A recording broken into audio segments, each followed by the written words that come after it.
Assalomu alaykum hurmatli yurtdoshlar. Bugun men juda muhim mavzuni tushuntirib beraman.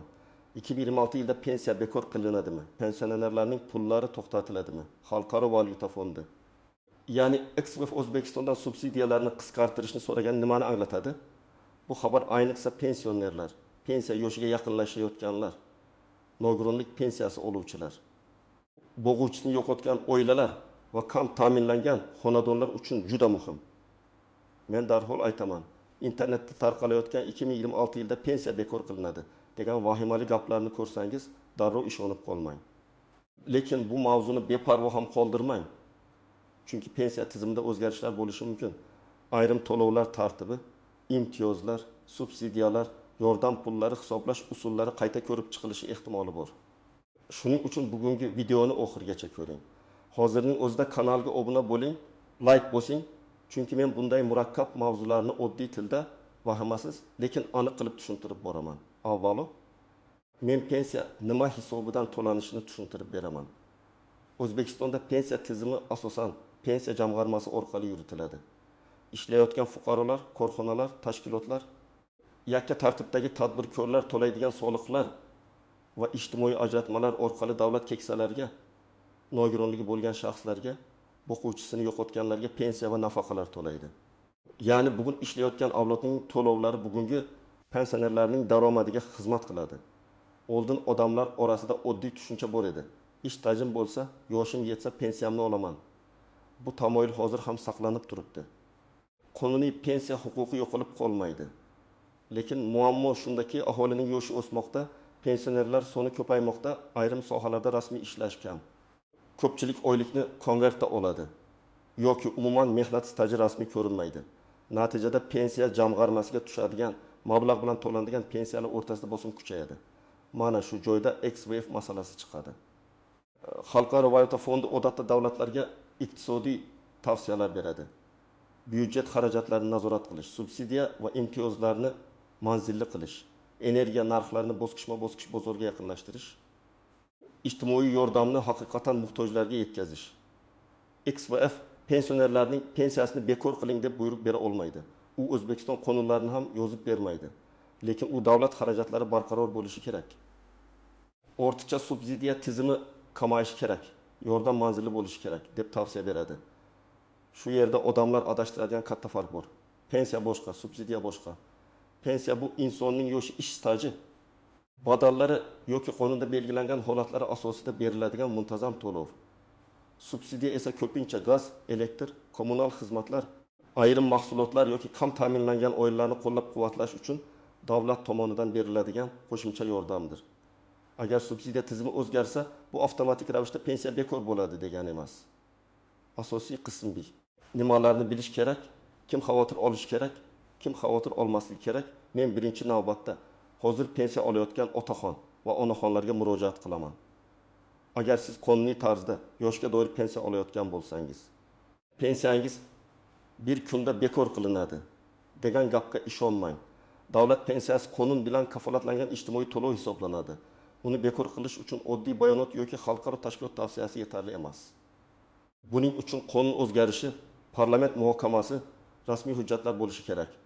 Hozircha 2026 yilda barcha pensiyalar bekor qilinadi degan rasmiy norma yo'q. Lekin xavotir olish kerak bo'lgan toifalar bor. Birinchisi, rasmiy ish staji yetarli bo'lmagan odamlar. Masalan, Anvar aka 3 yil qurilishda ishlagan, lekin 20 yil davomida rasmiy shartnomasiz ishlagan. U yoshga yetganda men butun umr ishladim deydi. Bu insoniy jihatdan to'g'ri.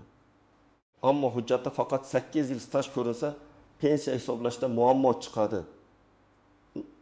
Shuning uchun 2020 yoki undan keyingi yillarda pensiya tizimi qat'iylashsa, eng ko'p qiynalganlar aynan rasmiy staji kam odamlar bo'ladi. Ikkinchisi, oyligini to'liq rasmiy ko'rsatmaganlar. Masalan, Dilbar opa tikuvchilik sexida 15 yil ishlagan. Hamma biladi, u oyga 4 million so'm olgan. Lekin hujjatda eng kam ish haqiga yaqin summa ko'rsatilgan. Pensiya hisoblanganda uning haqiqiy mehnati emas, rasmiy ma'lumotlar asos bo'ladi. Natijada pensiya miqdori kutganda ancha past chiqishi mumkin. Bu pensiya bekor qilindi degani emas, lekin odam o'zini aldanib qolgandek his qiladi. Uchinchisi, ijtimoiy nafaqa va yordam pullariga tayanib yashayotgan oilalar. Masalan, bir oilada keksa ona pensiya oladi, kelini bolalar nafaqasi oladi, kommunal to'lovlarda imtiyoz bo'ladi. Agar subsidiya tizimi qayta ko'rib chiqilib, yordam faqat daromadi past ro'yxati aniq oilalarga berilsa, ayrim oilalarning qo'shimcha yordamdan foydalanish tartibi o'zgarishi mumkin. Bu yerda asosiy masalasi pensiya emas, qo'shimcha ijtimoiy yordam va imtiyozlardir. 4-si, chet elda ishlagan va staji qanday hisoblanishini bilmaydigan fuqarolar. Masalan, Rustam aka 12 yil Rossiyada ishlagan, keyin O'zbekistonga qaytgan. U men ishladim-ku dedi. Lekin pensiya uchun qaysi davr tan olinadi? Qaysi hujjatlar kerak? Xalqaro kelishuv bormi? Badallar to'langanmi? Bularni oldindan tekshirmasa, pensiya yoshiga yetganda vaqt yo'qotadi. Shu sababli men doim aytaman. Pensiya masalasini 6 yoshga yetganda emas, undan ancha oldin tekshirish kerak. Kim xavotir olmasligi kerak. Agar siz rasmiy ishlagan bo'lsangiz, mehnat daftarchangiz yoki elektron mehnat stajingiz tartibda bo'lsa, ish haqingiz rasmiy ko'rsatilgan bo'lsa, pensiya tayinlash uchun kerakli hujjatlar joyida bo'lsa, siz vahimaga tushmang. Sizning asosiy vazifangiz hujjatlarni tekshirish va yangiliklarni rasmiy manbalardan kuzatish. Keling, oddiy raqamli misol qilaman. 2 kishi bor. Biri 25 yil rasmiy ishlagan, ikkinchisi 25 yil ishlagan, lekin faqat 7 yil rasmiy. Ikkalasi ham bir xil mehnat qilgan bo'lishi mumkin, lekin pensiya hisobida farq katta bo'ladi. Birinchi odam to'liq staj bo'yicha ish haqi ma'lumotlari asosida nisbatan yaxshiroq pensiya oladi.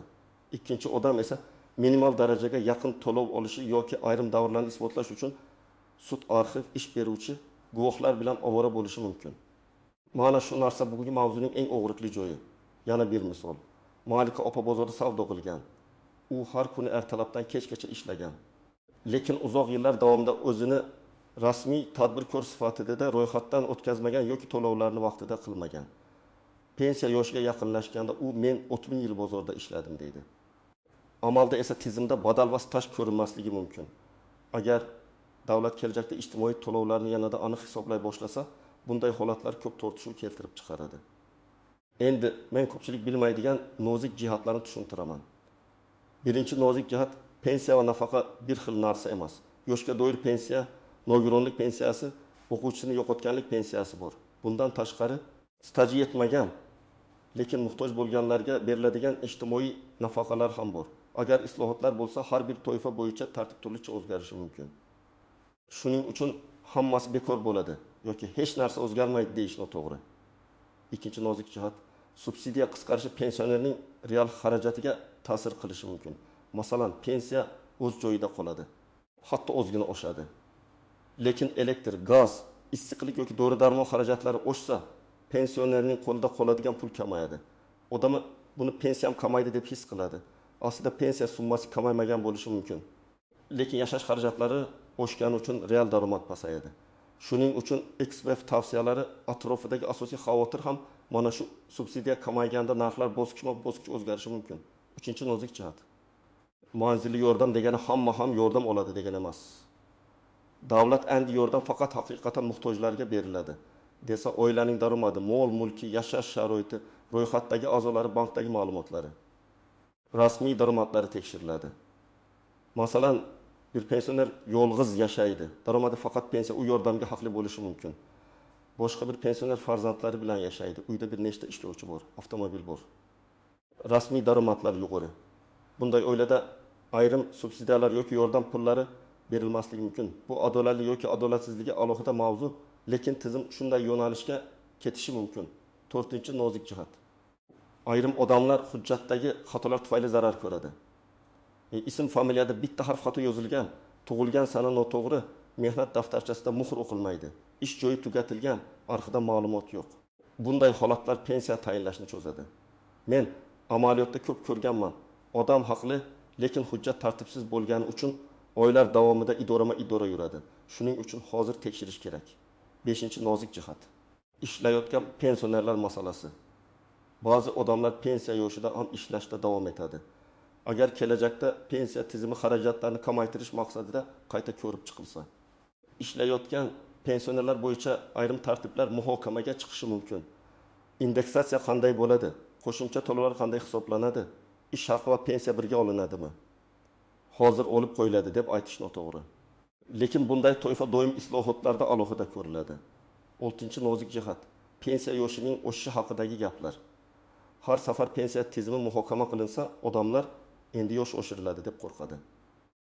Dunyoning ko'p davlatlarida aholi qarishi sabab pensiya yoshi oshirilgan. O'zbekistonda ham bunday mavzu vaqti bilan muhokamada paydo bo'lishi mumkin. Lekin bunday qaror qabul qilinsa, odatda birdaniga emas. Bosqichma-bosqich va rasmiy qonun asosida bo'ladi. Shuning uchun mish-mishga qarab ish tutmang, lekin mehnat stajingizni oldindan tayyorlang. 7-nozik jihat pensionerlar uchun dorilar, kommunal imtiyozlar, transport yoki mahalliy yordamlar. Ko'pchilik pensiya deganda barcha imtiyozlarni birga tushunadi. Aslida pensiya alohida, mahalla orqali beriladigan yordam alohida, tibbiy imtiyoz alohida, kommunal kompensatsiya alohida.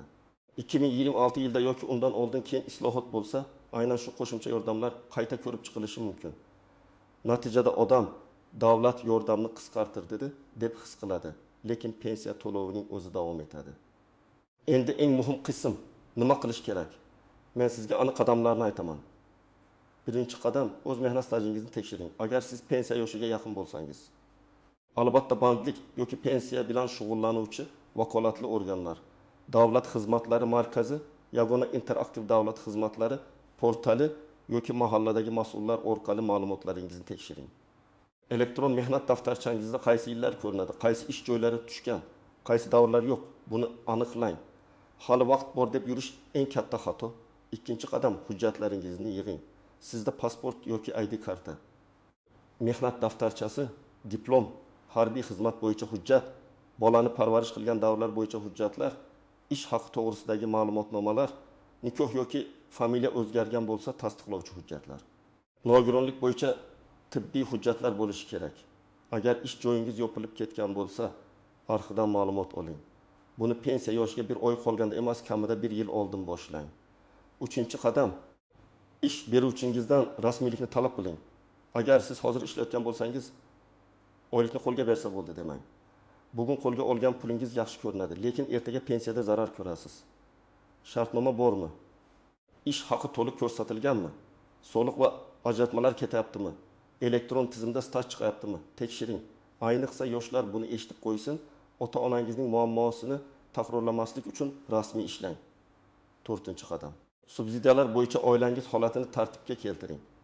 Agar siz kam ta'minlangan oila sifatida yordam olmoqchi bo'lsangiz, oiladagi daromadlar, ro'yxat, yashash manzili, bank kartalari, mulk hujjatlari tartibda bo'lsin. Mahallaga borganingizda og'zaki gap bilan emas, hujjat bilan murojaat qiling. Ariza yozing, qabul qilingan sanasini belgilang, javobni yozma shaklda so'rang. Yordam rad etilsa, sababini talab qiling. Kompyuter chiqarma degan javob bilan kifoyalanib qolmang. Qaysi mezon bo'yicha rad etilganini biling. 5-qadam, yolg'on xabarlarga ishonmang. Telegramda, YouTube'da, TikTok'da pensiya tugadi, ertadan pul berilmaydi. XVX buyurdi. Hamma nafaqa bekor degan sarlavhalar ko'p bo'ladi. Men ham keskin sarlavha qo'yishim mumkin. Chunki odamlar e'tibor berish kerak, lekin mazmunni tushunish kerak. Har doim rasmiy manbalarni tekshiring. Hukumat qarorlari, qonun hujjatlari, pensiya jamg'armasi yoki vakolatli vazirliklarning bayonotlari agar rasmiy hujjat bo'lmasa, bu faqat taxmin yoki mish-mish bo'lishi mumkin. 6-qadam. Agar pensiya hisobida xato deb o'ylasangiz, jim qolmang. Pensiya miqdori noto'g'ri hisoblangan deb hisoblasangiz, avval pensiya bo'limiga yozma ariza bering. Ayrıca mening pensiyamni qayta hisoblab berishingizni so'rayman. Falon yillardagi stajim va ish aqim hisobga olinmagan deb hisoblayman deb yozing. Hujjatlarni ilova qiling. Javob qoniqtirmasa, yuqori tashkilotga yoki sudga murojaat qilish huquqingiz bor. Og'zaki tortishuvdan ko'ra yozma murojaat kuchliroq. 7-qadam, oila ichida moliyaviy reja qiling. Bu gap yoqmasligi mumkin, lekin faqat pensiyaga suyanib qolish xavfli. Agar imkon bo'lsa, farzandlar bilan kelishib, keksalar uchun dori-darmon, kommunal to'lov, oziq-ovqat xarajatlarini oldindan rejalashtiring. Masalan, pensioner 1.200.000 so'm pensiya olsa, shundan 300.000 dori, 220.000 kommunal, 500.000 oziq-ovqatga ketadi. Qo'lda juda oz qoladi. Narxlar oshsa, bu balans buziladi. Shuning uchun oilada keksalarning real xarajatini yashirmasdan gaplashish kerak. 8-qadam, agar siz chet elda ishlagan bo'lsangiz, hujjatlarni bugundan yig'ing. Mehnat shartnomalari, ish haqi ma'lumotlari, sug'urta badallari, migratsiya hujjatlari, ish beruvchi bilan bog'liq ma'lumotlarni saqlang. Keyin men ishlagan edim deyishning o'zi yetmasligi mumkin. Qog'oz yoki elektron tasdiq bo'lsa, huquqingizni himoya qilish osonroq. 9-qadam. Nogironlik yoki boquvchisini yo'qotganlik to'lovlarini olayotganlar muddati va tibbiy hujjatlarini tekshirsin. Ba'zi to'lovlar doimiy, ba'zilari qayta ko'rikdan o'tishni talab qiladi. Agar muddat o'tib ketsa yoki hujjat yangilanmasa, to'lov vaqtincha to'xtab qolishi mumkin. Odamlar buni bekor qilishdi deb o'ylaydi. Aslida hujjat muddati tugagan bo'ladi. Endi 2026 yil masalasiga alohida to'xtalaman. Nega aynan 2026 yil tilga olinmoqda? Chunki ko'p iqtisodiy dasturlar, byudjet rejalari, tarif islohotlari, ijtimoiy himoya tizimini yangilash bosqichlari bir necha yilga mo'ljallanadi. 2026 yilgacha ayrim subsidiyalarni manzilli qilish, davlat xarajatlarini optimallashtirish, energiya narxlarini bosqich tartibga solish kabi masalalar kun tartibida bo'lishi mumkin. Lekin bu 2026 yil yanvardan pensiya yo'q degani emas. Men buni qat'iy ajratib aytaman. Pensiya huquqi boshqa, subsidiya siyosati boshqa. Shuningdek, XVF tavsiyasi majburiy qonun emas. U iqtisodiy nuqtai nazardan byudjetga bosimni kamaytiring, yordamni boylarga emas, muhtojlarga bering, energiyani arzonga sotib zarar ko'rmang deydi. Davlat esa o'z ijtimoiy vaziyatini, xalq daromadini, inflyatsiyani, kambag'allik darajasini, siyosiy va ijtimoiy oqibatlarni hisobga olib qaror qiladi. Shuning uchun har qanday islohotda eng muhim savol bitta: oddiy odam, ayniqsa pensioner, narxlar oshganda qanday himoya qilinadi? Agar subsidiya qisqarsa, kompensatsiya beriladimi? Agar kommunal to'lov oshsa, kam ta'minlangan pensionerga yordam bo'ladimi? Mana shu savollarni jamoatchilik so'rashi kerak. Men ekspert sifatida shuni aytaman. Pensionerlar uchun eng katta xavf pensiyaning bekor qilinishi emas, balki pensiyaning real qiymati pasayishi, qo'shimcha yordamlarning murakkablashishi, hujjatdagi xatolar staj yetishmasligi va narxlar oshishidir. Agar siz shu xavflarni oldindan bilsangiz, o'zingizni ancha yaxshi himoya qilasiz. Demak, hurmatli tomoshabinlar, bugungi asosiy xulosa shunday: 2026 yilda pensiyalar ommaviy tarzda bekor qilinadi degan rasmiy asos yo'q. Lekin pensiya tizimi, subsidiyalar, ijtimoiy yordamlar va kommunal xarajatlar bo'yicha o'zgarishlar bo'lishi mumkin. Shuning uchun vahmaga tushmang, lekin beparvo ham bo'lmang.